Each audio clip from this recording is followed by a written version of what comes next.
trial for paying hush money to a porn star that he had sex with.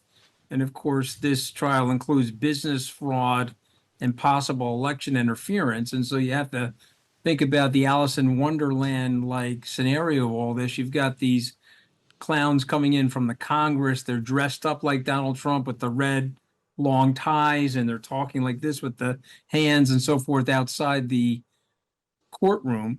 And so I think it's a bizarre thing. And yes, it's working in the sense that his base likes it.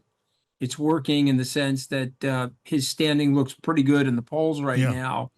But if you look at the underlying data, and I think this is the mistake that people are making. This is why the prediction markets are still 49-49 here. Yeah. The underlying data, the likely voters are with Biden. It's 49-45 with Biden. And the other thing that's happening, which people are not talking about, is Mr. Trump and the Republican Party are against the woman's right to choose in this country.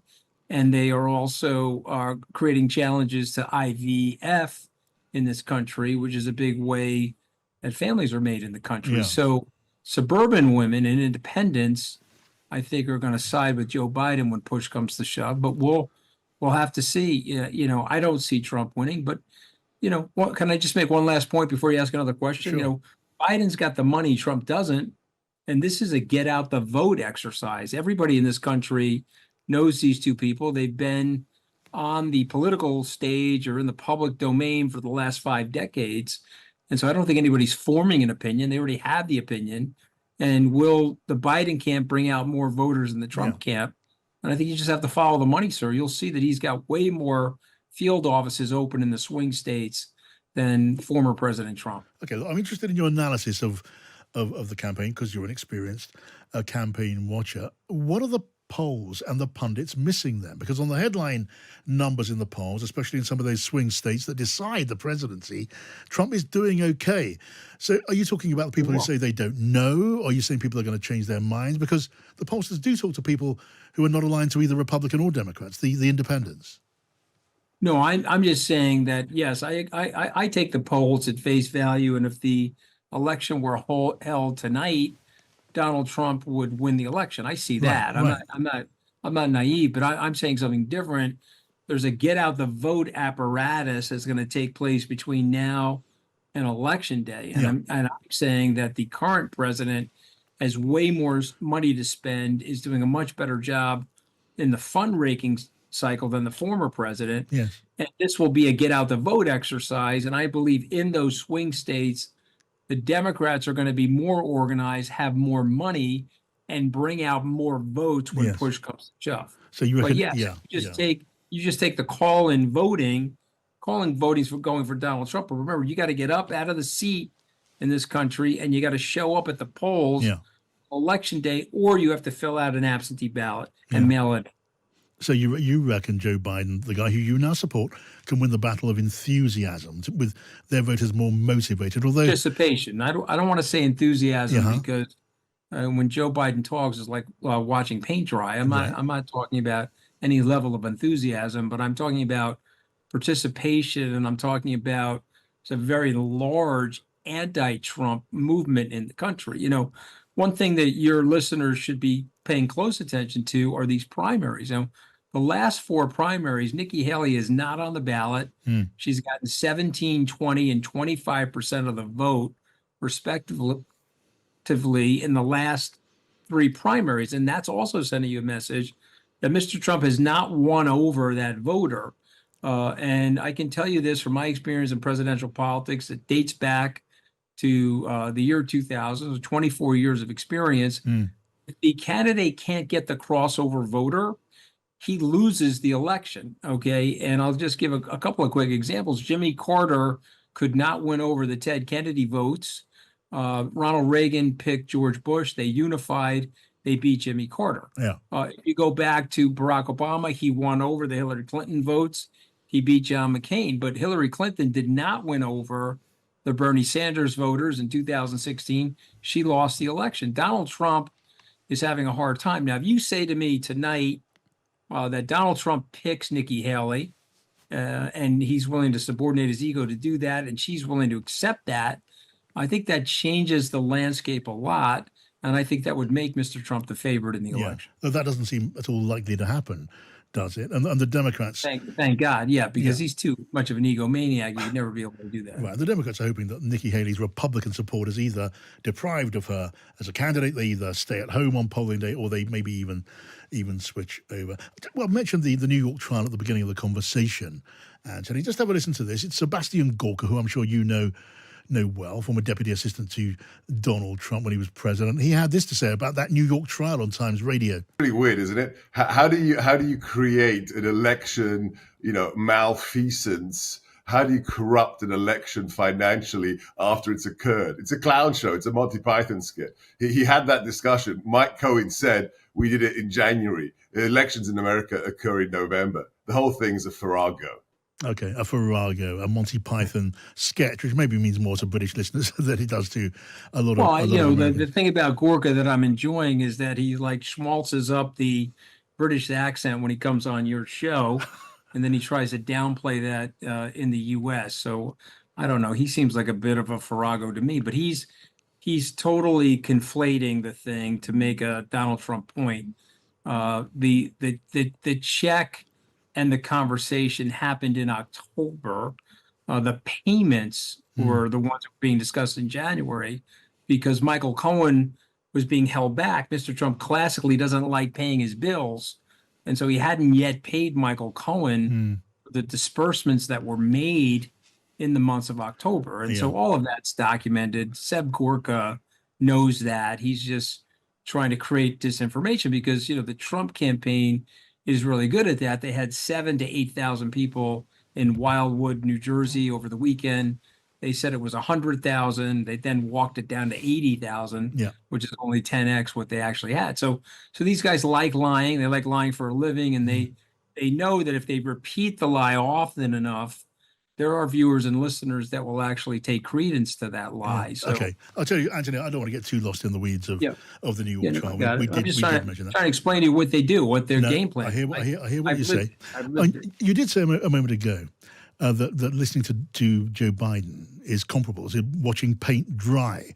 And I guess, it is often said, that or something like it is often said, although he got pretty good reviews for the State of the Union address, but usually it's more critical. When it comes to Joe Biden's performance and his age, there are people who don't bear great ill will towards Joe Biden, who worry about electing a man of his years at this, for a second term, which would, in many people's judgment, mean, well, will he last the course? Are we heading for a presidency with Kamala Harris? That will count against him. You want me to react to that, right? Indeed. So here's what I would say to you. He's too old to be running for president, and so is Donald Trump. You've got a combined age of 160 years, but these unfortunately are the two choices. I will point out that 70% of the American electorate said, no, we would prefer that these two people not be running, and we had two different choices, but these are the two choices. And so now you have before you, we can go with Weekend at Bernie's as one of the movie selections, or we can go with One Flew Over the Cuckoo's Nest. So for me, I'm going with the elderly guy that's slightly forgetful, but believes in the institution of the American democracy over the full-on crazy person that possibly needs a lobotomy. So if it's One Flew Over the Cuckoo's Nest or Weekend at Bernie's, I'm going with Weekend at Bernie's. And so it's unfortunate that these are the choices. But I can tell you right now, Mr. Trump is a threat to the democracy. I just want to add this, Seb Gorka notwithstanding, there are 40 cabinet members and people that worked inside of the presidency face-to-face with Donald Trump, including the person that was on the ballot with him last time, Mike Pence, who have denounced him, have publicly said that they will not endorse him under any circumstances. And I submit to you and your listeners, what if we worked at a pharmaceutical company or an airline manufacturer or an automotive company? We said that the drug's going to kill you, or the car's going to explode, or the airplane's going to crash.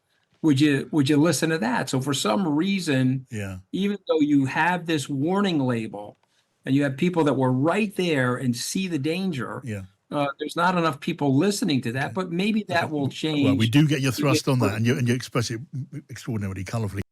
Oh, this is the pivotal day of the whole trial. Michael. It's been building up to this for the whole process. He's the critical witness that the prosecution hopes will tie everything together, tell the whole story from start to finish, from the initial scheme with David Pecker of the National Enquirer to act as Trump's eyes and ears and to bury any nasty stories about him during the election campaign, up to the scheme to pay off Stormy Daniels for her claims of a one-night stand with Trump, and then to disguise the payments through the Trump organization as legal expenses so that nobody could tie this money to interference in the election, because Cohen has not only got to tie in Donald Trump and try and convince the jury that that Trump was behind this, pulling the strings, but also that it was a scheme to influence the election. That's why the charges are more serious than regular falsifying counts charges, which are quite a low level of charge in America. These are felony charges which could bring jail time, because there's the added ingredient of trying to influence the election. Yeah, and of course, the defense is, yes. It seems to be that the Republicans, the allegation is that the Republicans were worried that if this news got out, that could sway that election in 2016. Oh, well, we just had the release by the Washington Post of this salacious recording of Trump describing his seduction technique and how he grabs women in a certain way. And that the Trump campaign was in desperate trouble. And of course, Stormy Daniels was about to go public with her own claims of an affair, which Trump denies. And that really, everyone agreed, would probably have been the end of Donald Trump's presidential ambition. So they had to kill this story somehow, and allegedly, and that's why it was election interference. But I wonder how damning you think the evidence given today might be.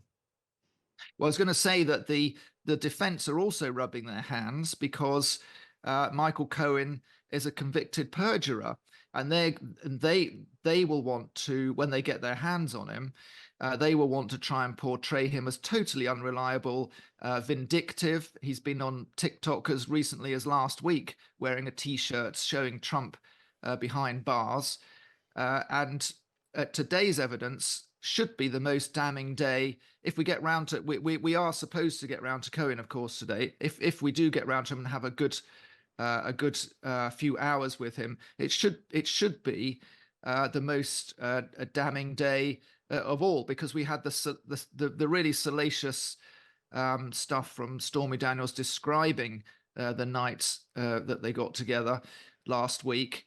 But this is where the prosecution really has to tie in Trump to the scheme that is illegal. So we've had all the details that are not great for Trump about having an affair, an extramarital affair, but this is where he faces jail time. And of course is of great significance to this trial. Set out the story for us if you can. His testimony is so important because, Shira, he is the man who is alleged to have fudged the reimbursement to himself, the money he had to pay Stormy Daniels. He sort of fudged it as legal expenses in financial documents. That is the accusation against him, and whether Donald Trump had knowledge of it. What are we to expect from Michael Cohen? Tell us a bit about him first. Yeah, well, Michael Cohen has already been convicted of crimes. He's been convicted of campaign finance violations, tax evasion, and perjury. He got a 3-year jail sentence. He served time in jail. So he has damaged credibility walking in. But I think he's not quite the key witness you say he is. The case has been proved by witness after witness who have talked about this hush money payment. There's no question this payment was made. There's no question Cohen made it. The importance of Cohen now is to link it directly to Trump. Because up till now, we've had plenty of emails between Cohen and the National Enquirer. We've had phone records from Cohen to the National Enquirer. We've had Stormy Daniels saying she was paid by Cohen. So all that is known. The importance of Cohen is to say what his conversations with Trump have been.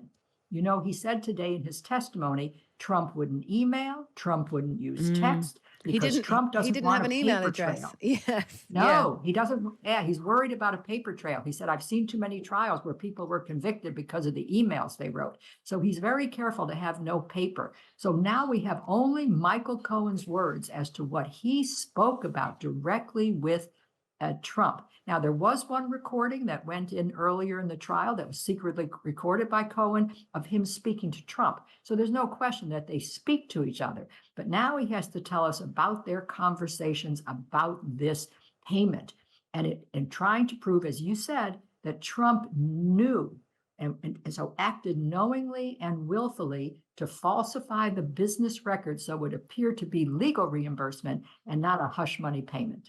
Yeah, look, Cohen recounts in a pleasant way working for Donald Trump, actually, but the pair are no longer friends, are they now? Just again to kind of set out the context here.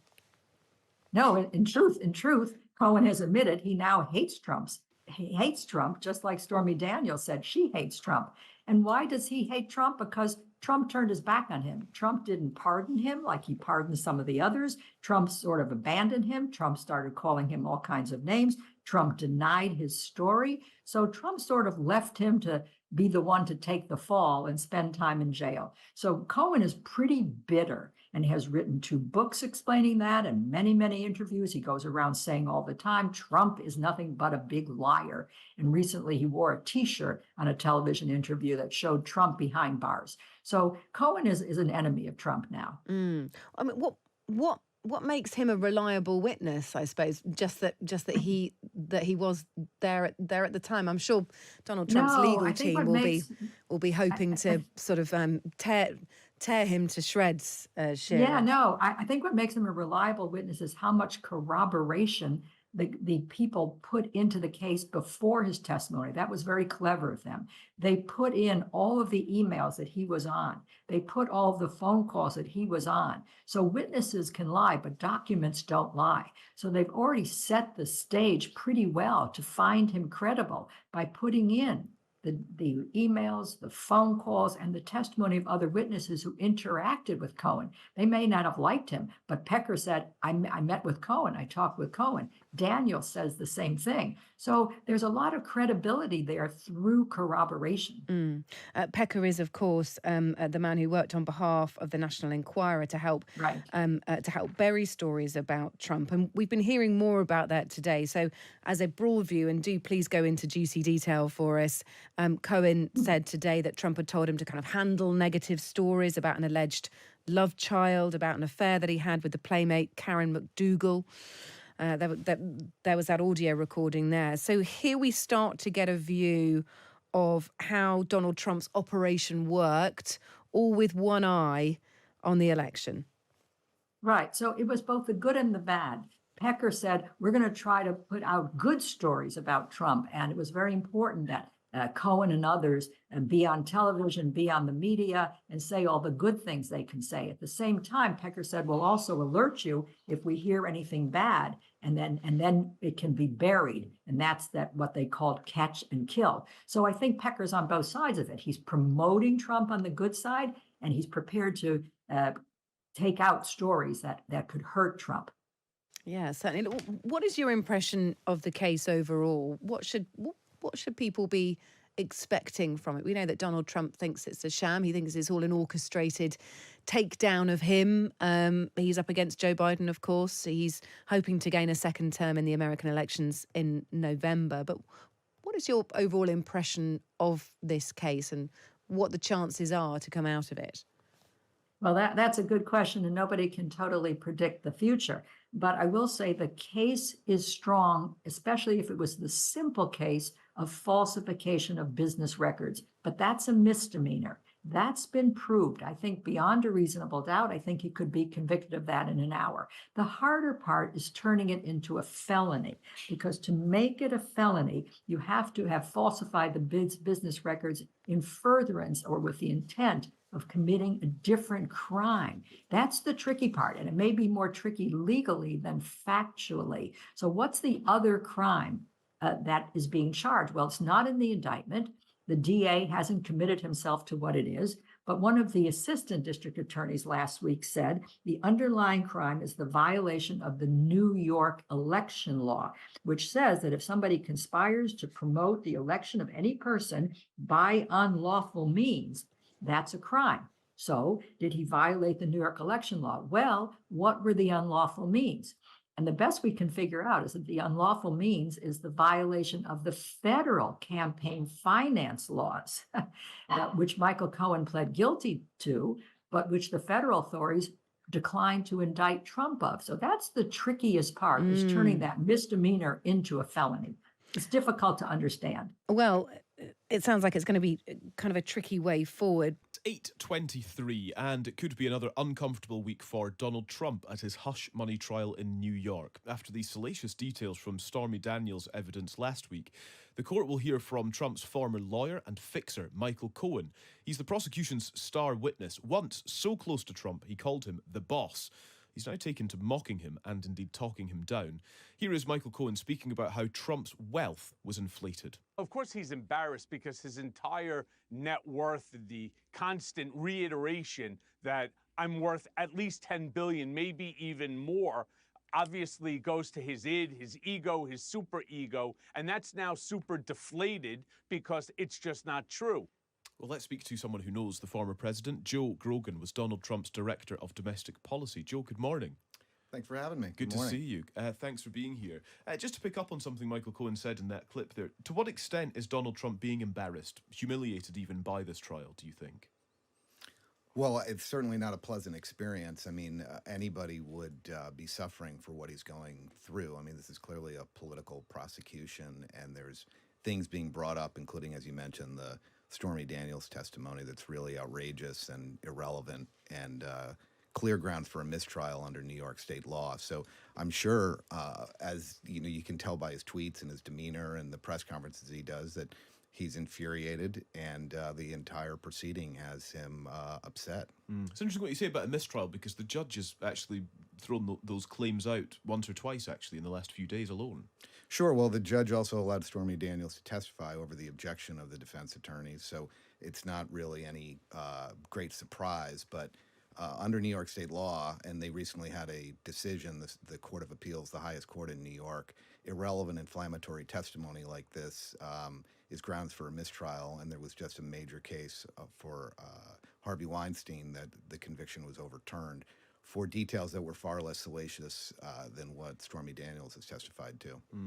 Let's talk about Michael Cohen, who is being held up as something of the star witness of the prosecution, and perhaps for obvious reasons. He was very close to Donald Trump. He was his fixer. Did you encounter him? Did you know him at all? I'm fortunate never to have met Michael Cohen. But you were familiar with him and his work? Oh, absolutely. Yeah.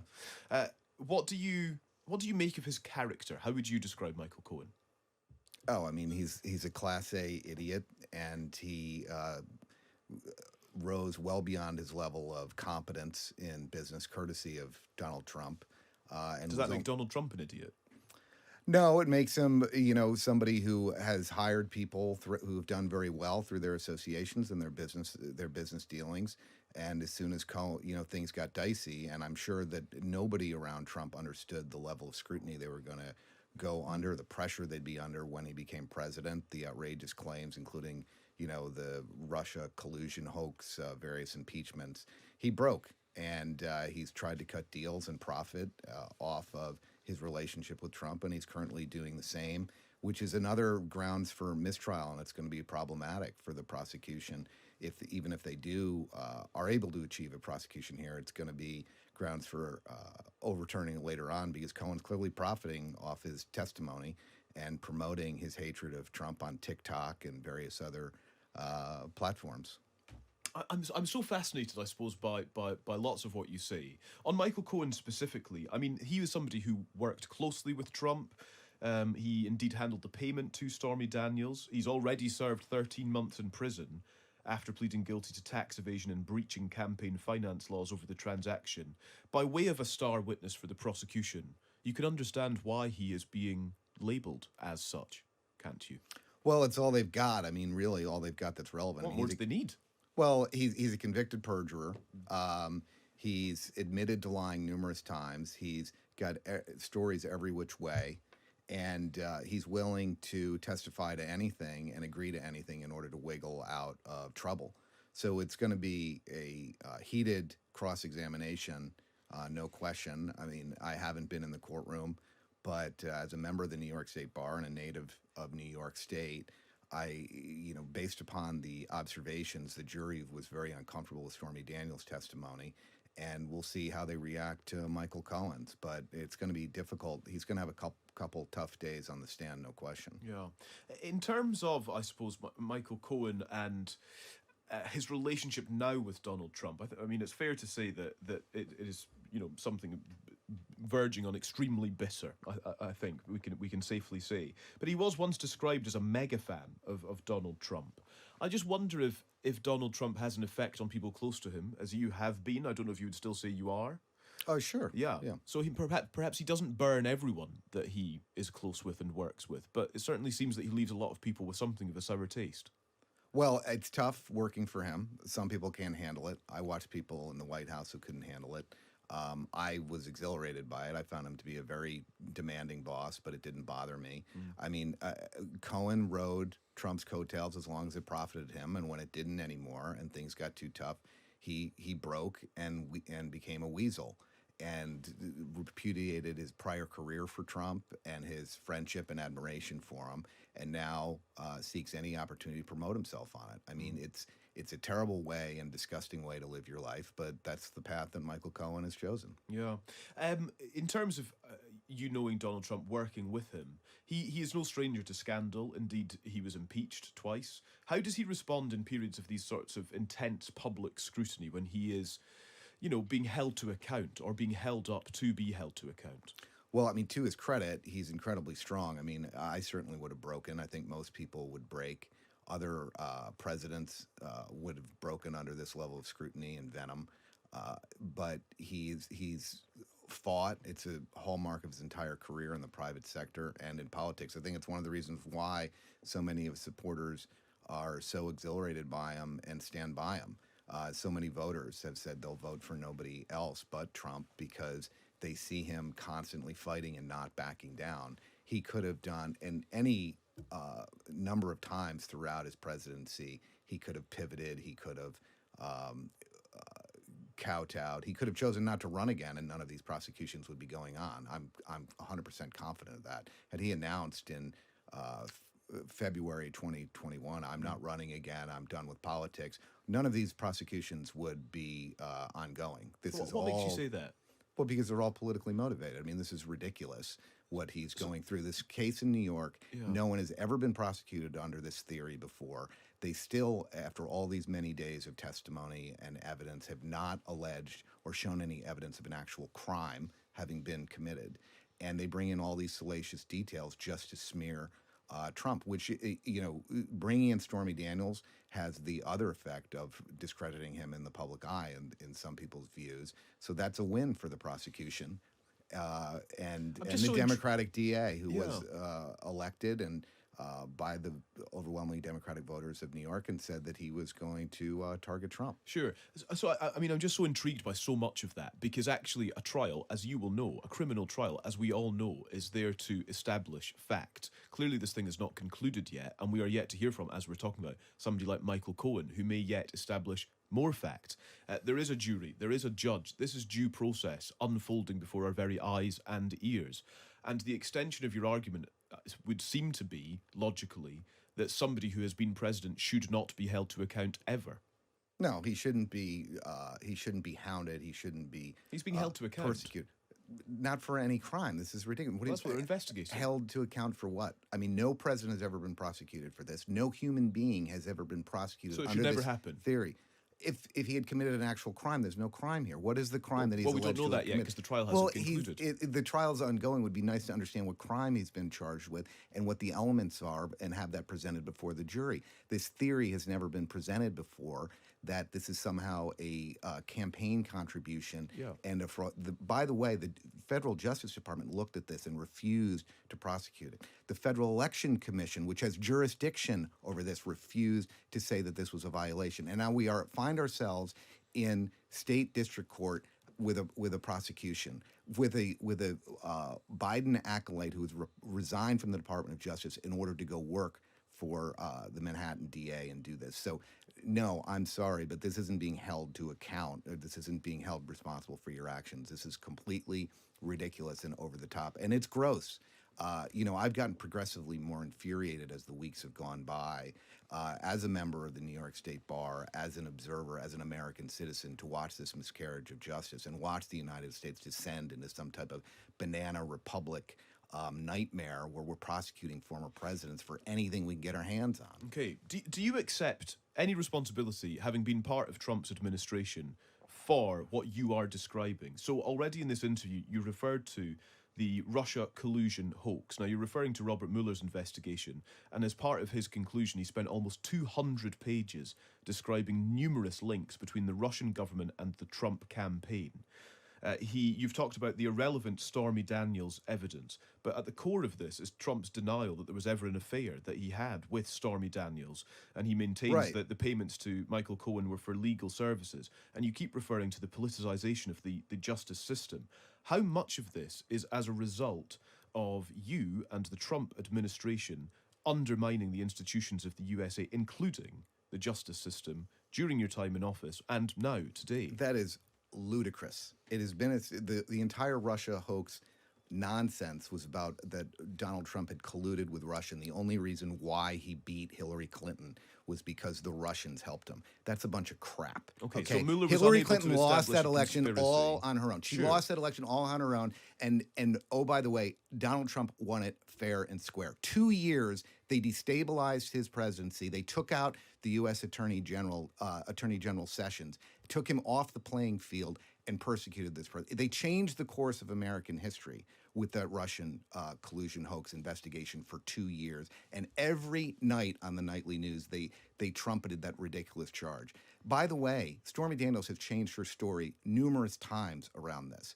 She's changed it, and she repudiated it in writing that she ever had it. She has said publicly that she didn't have an affair. Then she said publicly she did. She said it was under oath. She said she wasn't coerced. Then she said she was coerced. I mean, it's ridiculous. She's not a reliable witness, and no responsible prosecutor would put her on the stand, and no responsible judge should have allowed her to testimony. The testimony was outrageous. Okay. Philip Lacavara, former Deputy Solicitor General for the United States and counsel to the Watergate Special Prosecutor during the impeachment hearings of President Nixon.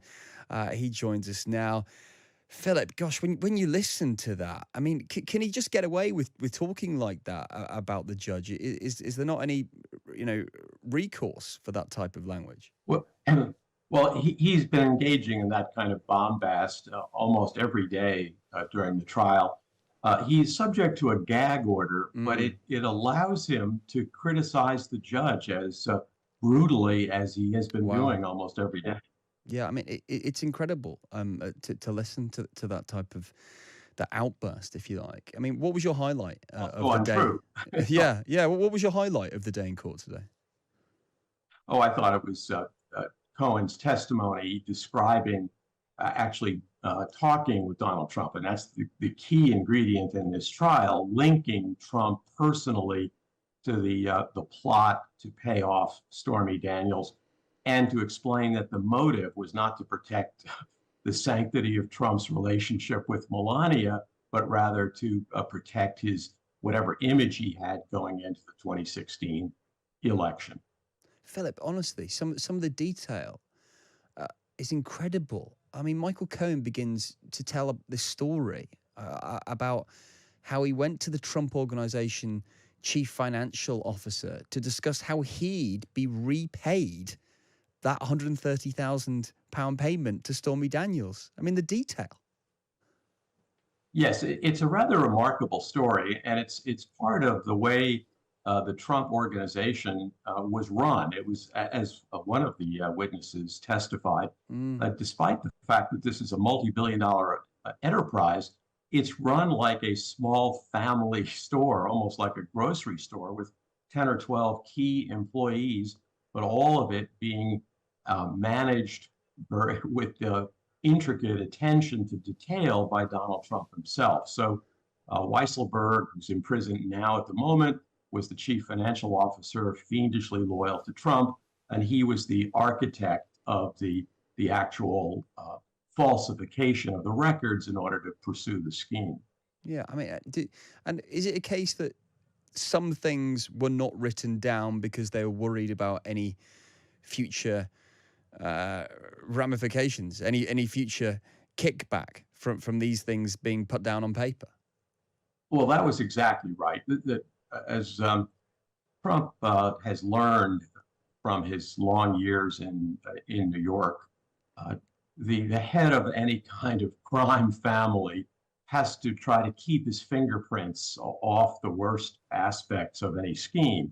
And Trump, I think it's fair to say, did run his enterprises a bit like a family that is a crime family business. He would regularly use people like Michael Cohen, his fixer, to threaten, intimidate, deceive. Trump himself would regularly stiff suppliers and contractors and threaten them if they wanted to sue him for the money that they were owed. So it was almost like a criminal enterprise of extortion. And yet Trump tried to avoid being directly involved. He used into cutouts, as they say in the intelligence field, like Donald Trump to do his dirty work. And yet many people say this is the weakest case against Trump. You know, it's prosecuted by a Democrat. They also discuss the role of the judge and his political affiliations in New York City, a Democrat city. And you know, many argue that it's turning misdemeanors into a federal crime. Well, what do you make of that? Well, it is true that it's the weakest factually and legally of the various indictments that Donald Trump is facing. And I think most people, including me, have written that it would have been far preferable for any of the other three cases, federal and state, including the Georgia prosecution, to have gone first. But because of Trump's very effective strategy of delay, he's been able to put those other three more significant prosecutions on the back burner. And this case just took its turn coming up on the docket. But it is perceived by the public, I think, to be the least significant, least important of any of the four cases that Trump is facing. Can we just touch on Michael Cohen here? Considered the most important witness of the trial. He's been to jail for fraud and perjury. This is a man whose first task, of course, today was to appear credible, which he did, didn't he? He appeared calm and measured, I thought. I think that's right. And that's going to be crucial for the jury. And although, as you mentioned, he's gone to jail for several crimes, including for perjury, he also went to jail for tax evasion in connection with the very payments that are the focal point of this prosecution. That is for his role in paying off Stormy Daniels so that her story did not come out before the 2016 election.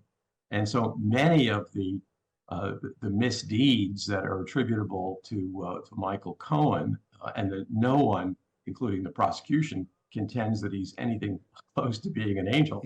Most of these were done on behalf of Donald Trump, and I think that point will get across to the jury. Philip, we're getting lots of questions in for you as we're live on air around the world tonight. But I mean, just this one coming in from Ken in Clerkenwell in London, who talks about how a major Trump critic has today described this as a politically motivated trial, highly political motivated. Is that fair?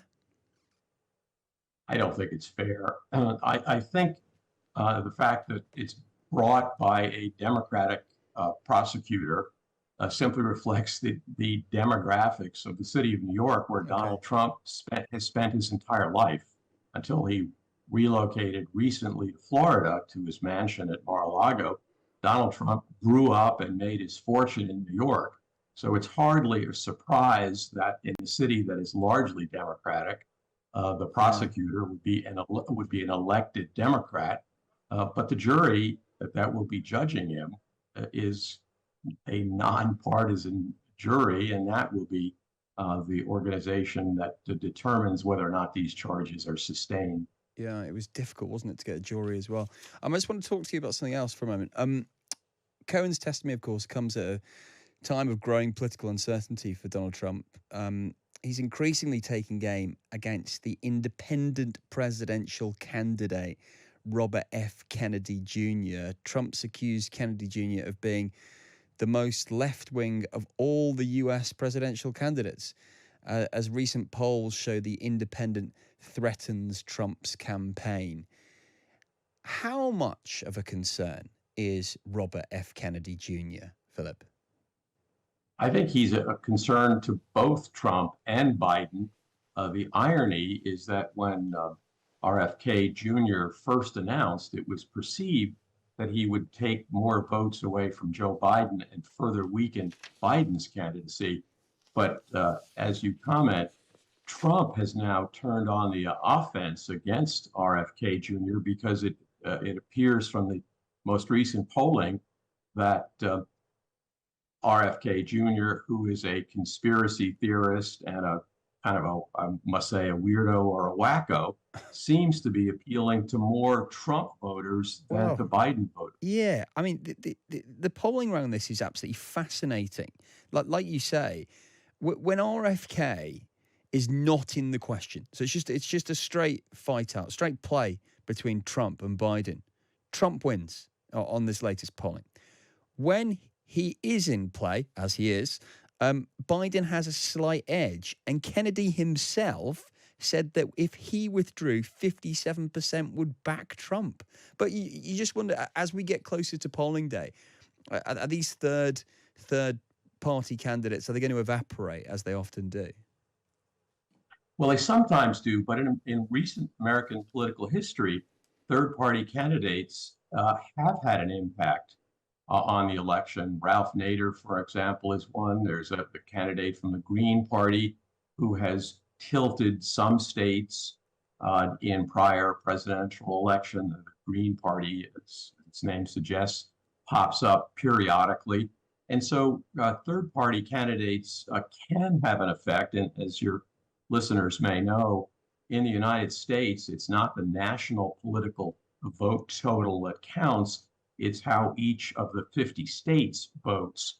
And in some states that are otherwise closer than others, a relatively small impact from a third party candidate can make the difference. And that's what Donald Trump, I think, is now getting exercised about. Democrat strategist Elmer Tur joins me. I'm really interested to know how Biden sets up for this one and what the main threat points could be from Donald Trump. Welcome to the show, Al. Hi, how are you? Great to be with you. Very well, thank you very much. Here we have two old men going at it on live TV. And I think people will be asking whether Joe Biden is up to this. Surely Trump's going to destroy him in this format. Well, so I think this is setting up, you just laid it out as a great set of expectations for the president, because the narrative on conservative media in this country is that Joe Biden's asleep at the wheel, doesn't even run the country, doesn't even know what decisions the White House is making, and is being dictated to by his staff, when in fact he now has the opportunity twice in 3 months to go on national television in front of tens of millions of viewers and demonstrate that he knows exactly what's going on. Can he do that? I think so. And I think that Trump fell into a bit of a trap this morning when Biden issued the challenge to him. ABC News and CNN are not the most favorable networks for President Trump. I think it's going to be hard to find an anchor on CNN that will treat Trump without a slight thumb on the scale. Mm-hmm. And I give this, from a strategic and tactical standpoint, edge to Biden. Okay, how does Biden handle Trump? Look, it appears that Joe Biden has cognitively slowed down in the last 4 years. It appears, certainly to us, and this could just be, sound bites fed to us, video clips, etc., but it appears that he stumbles over his words more often, that he makes clunky mistakes when it comes to naming, I don't know, former presidents, prime ministers, names of countries, etc. He couldn't recall the name of Iran, I think, the other day. But how do you set Joe Biden up for this with all that in mind? Everyone knows that people his age make mistakes. Former President Trump also makes lots of verbal gaffes that aren't covered as much. Social media here in the United States is skewed heavily on X, I think in a more conservative bent. So you see more of the Biden stumbles. If you talk to the media that covers the president, they believe that he is still fairly sharp. Obviously, an 81-year-old is not as sharp as a 61-year-old. But, you know, Trump has his challenges too. And I think, as you laid out at the beginning, all Biden has to do to beat the expectations that you described is show up and be competent and somewhat persuasive. He has to not make a single error. And that is the issue here, isn't it? Because we're fed a certain narrative on Joe Biden. And as you say, find me an 81-year-old who doesn't make the odd mistake or two. Everyone's going to be absolutely forensic in their analysis. People are going to be sat there watching for his first gaffe. So he cannot put a foot wrong. How does he stand himself in the best possible stead not to put a foot wrong? Does he not interrupt Trump? Does he wait for his time? Does he collect himself? Does he take more pauses? How do we strategize this so that Joe Biden doesn't make a single gaffe? Because if he makes a single gaffe, the whole thing's shot for him, even if Trump also makes a gaffe, because we're seeing this through a lens, right? I don't fully agree with your premise. This is not the King's speech. Everybody knows that Biden's going to make some gaffes. He's been making gaffes since he was a senator 40 years ago. So that's kind of who his persona is. But then everyone's really forensically, and you know, the scrutiny is more on Joe Biden. So part of his performance has to take that into account, surely. Absolutely. But I think he'll be okay. If you watch the State of the Union, he interacted with the Republicans in the room. But totally different, because it wasn't a televised debate. It was a speech. Hey, look, let me say it this way.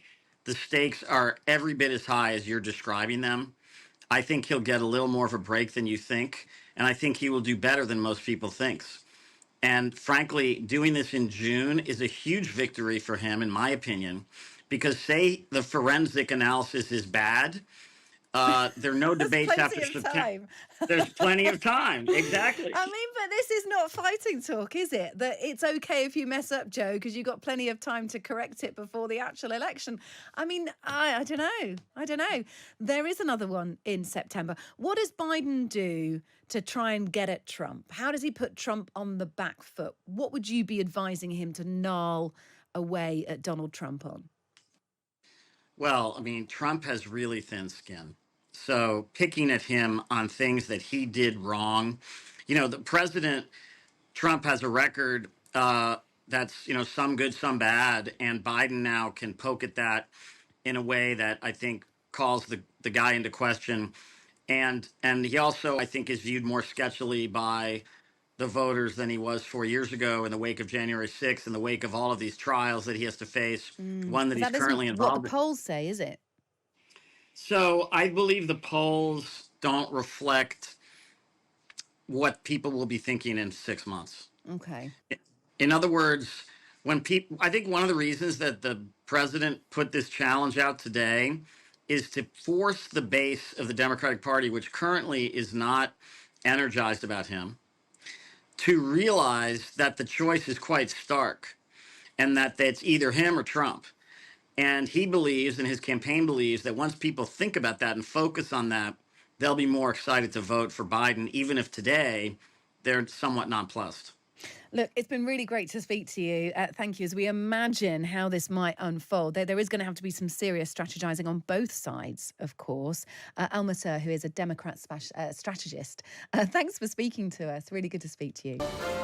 Yeah, it's that time of the week where we cross the Atlantic and head to Washington for Washington Whispers with our man in Washington correspondent of the Times and the Sunday Times, Alistair Dorber. Are you in Washington?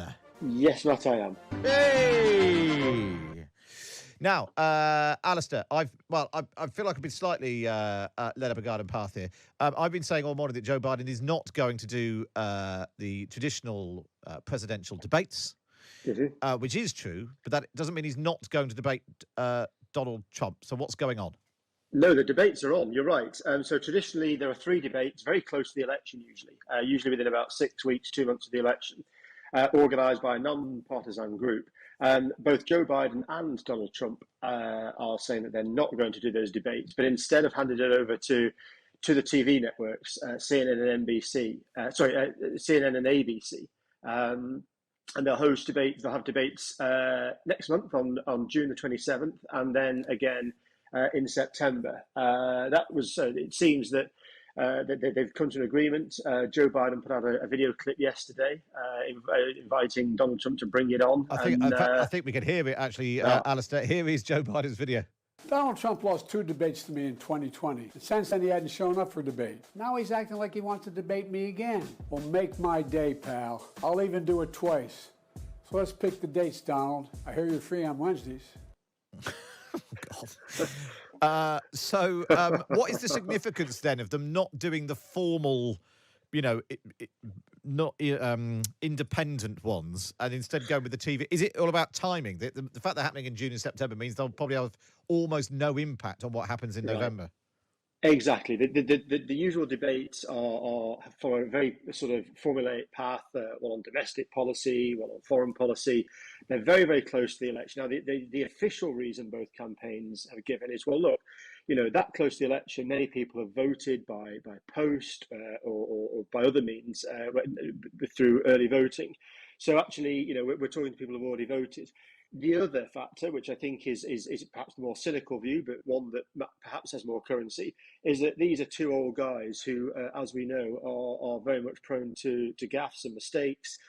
Get the debates out of the way early. They can't then claim that they're running scared, but events and comments and other aspects of the election might well be remembered better than the debates come polling day in November. It's so weird when neither of them really want to do them, mainly because it's a rerun of last time, so we're going to basically get a rerun of this. Vote now.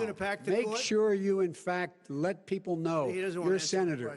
I'm not going to answer the question Why because you answer that because question? the question is radical left. Will you shut up, man? Listen, who is on your list, Joe? Who's on your list? Right, gentlemen, I think this we've is ended so this. unprecedented. I don't know why the American public don't want more of that, Alistair. Well, that's perhaps, and that was 4 years ago. That was when they were more sharper. sprightly and arguably more on it. Exactly. So while everyone gets very excited about these debates, if that's the sort of what we're looking forward to in a few weeks' time, then again in September, perhaps it certainly won't be easy to write about. I can give you that. So the other question, of course, is who will be Donald Trump's running mate? Because we know that Kamala Harris is going to stand by Joe Biden. Let's pick our way through some of them. We've got various clips for them as well. Let's kick off with J.D. Vance, a Republican senator in Ohio, who used to be a never Trumper, as I know. He's now a big supporter. So just to give you an example, this is what he thought of Donald Trump in 2017. I didn't vote for Trump. Even for me, as problematic as I saw a lot of Trump's rhetoric and his ideas on how to fix some of these problems, I agreed with him that the problems were there. And this is what he says now. I think it's important to support President Trump as Republicans because I think he was a good president. And I think that he made the country more prosperous. And I think he made the world more peaceful. So who is... I mean, it's interesting that, he knows the way his bread's buttered. Who is he? What's the significance of him? I mean, some people might know that he wrote a book, which came out in 2016, the Hillbilly Elegy, which I remember reading. I thought it was really interesting, lifting the lid on a part of America that, it doesn't get talked about a lot. He's a guy who's 39 years old. Like you said, he's an Ohio senator. He grew up in a working class family, went on to become a US Marine, went on to become a venture capitalist. He has a law degree from Yale, and is seen as one of the next big things in the Republican Party. Like you say, he was a never Trumper in 2016, apologized for Donald Trump to Christian voters and more generally to voters across the board. At one point tweeted, "My God, what an idiot," in response to something that Donald Trump had said. But now he's fully on board and appears at lots of different Trump events as a surrogate. He was in New York on Monday, speaking to the media in support of Donald Trump outside the courthouse where Trump's on trial. He is, I think, one of the real favourites to be Donald Trump's running mate. And of course, the thing that Donald Trump wants is loyalty, and JD Vance has to prove his loyalty day in and day out, because he was so against Trump to start with. Let's turn to somebody who's been very enthusiastic about Trump, Vivek Ramaswamy, who obviously ran for the nomination. But here he is during his own bid to be the Republican candidate, talking about Donald Trump. And I look forward to working with Donald Trump when I hope he's my advisor, frankly, my mentor in my first year in office. That much I will take. But that's how I think this is going to play out. But he's been, we should explain, some of them have been turning up to the court in New York where Donald Trump is on trial. Is it part of the sort of cheerleaders entourage? Exactly. So Donald Trump is going to be very careful what he says in the court case because he's under this gag order. He's not allowed to criticise the judge, the witnesses, so on and so forth. So what better way of getting around that than bringing all his mates up, who are all dressed in the same navy suit, white shirt, red tie, and go in front of the camera and do exactly the things that Donald Trump isn't allowed to do. Ramaswamy is an interesting character. He's got no previous political experience at all. He's a very wealthy biotech businessman. Wanted to be president, and I think would very much like now to be Donald Trump's running mate, and realise that Donald Trump's only got 4 years left in office, and he can pick up the Republican nomination after that. Okay, who else should we be keeping an eye on? Well, there are a few names. Tim Scott, who's a South Carolina senator, or senator from South Carolina, he could be expected at the court today. He's a favourite. He also ran for the nomination last year. A woman called Elise Stefanik, who's a congresswoman from New York. And a chap, the governor of North Dakota, a guy called Doug Burgum, who again is an extremely wealthy businessman, who ran his own sort of presidential campaign that no one thought was going to get anywhere. Did rather better than people thought, and again turns up all over the country now in support of Trump and saying things like outside the courthouse that Donald Trump can't say. In fact, here he is, Doug Burgum, being asked whether he considered being Donald Trump's running mate. President Trump. The policies that he has, when he was in office, the world was safer and the United States was more prosperous. Is this just one of the things that occupies chat before an election campaign gets underway? Does it really make that much difference who the running mate is in the end? Doesn't it come down to who would you rather have as president? Yeah, I think so, and we'll have a vice presidential debate after the Republican convention when the person will be named. I think this time it does take on greater significance. First of all, both candidates can only serve for 4 more years, which puts the vice president in the box seat in terms of the nomination in 2028. And morbid though it is to say, they're both old men, and the phrase is that the vice president is only ever a heartbeat away from the Oval Office. Well, you know, what's being said now, it's only a feeble heartbeat away from the Oval Office. So I think this time it does take on greater significance. Of course, Trump will pick his candidate, not necessarily on their ability to run the country one day, but perhaps more on how loyal they're going to be to the man in charge. And then, I mean, is there any? I suppose it's possible that someone could help lose the race. Is there? I mean, I was just trying to think of recent. Yeah. Well, Sarah Palin, I suppose, is an example of someone who seems slightly at odds with John McCain's brand. That's right. I mean, John McCain picked Sarah Palin in 2008. She would have at that point been the first female vice president. She attracted a wing of the Republican Party voters that perhaps he couldn't tap, the what was then known as the Tea Party, which I think is now morphed into the Trump MAGA movement. And he thought that she would capture that and guarantee and nail down that segment of voters. As it turned out, Sarah Palin was a very weak candidate. She was asked about foreign policy and struggled to name sort of prime ministers of other countries, and struggled on economics, and frankly, basically struggled on pretty much everything, and was really seen as a millstone around his campaign's neck.